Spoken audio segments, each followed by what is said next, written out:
Welcome to my channel. We're going to be talking about whatever the is happening in America. Hey everyone.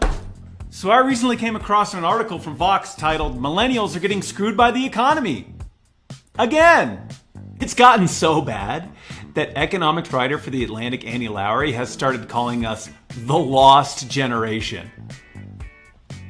That's hopeful. We're going to be the first generation in modern American history to end up poorer than our parents? Perfect! Wait, why are people rioting in the streets again? The statistics are brutal. As the article says, one poll found 52% of Americans under the age of 45 have either lost their job, been put on leave, or had their hours dramatically cut as a result of the coronavirus pandemic, compared to 26% of those under the age of 45. In other words, millennials are going to bear the brunt of this economic crisis, just as they did in 2008. Historically, though, we're not the first generation to be called a lost generation.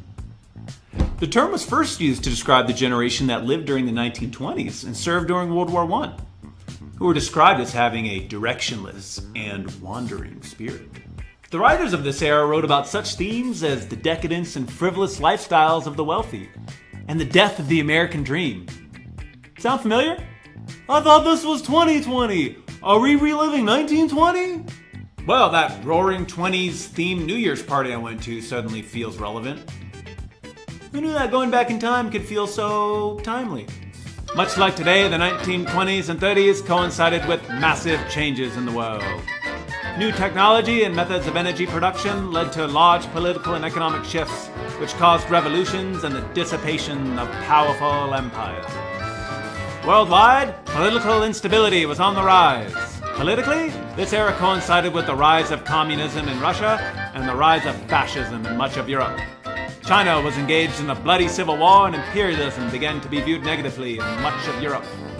In America, even after a period of strong economic growth, the indulgences of the 1920s led to what we know of as the Great Depression, the hardest economic times in our nation's history.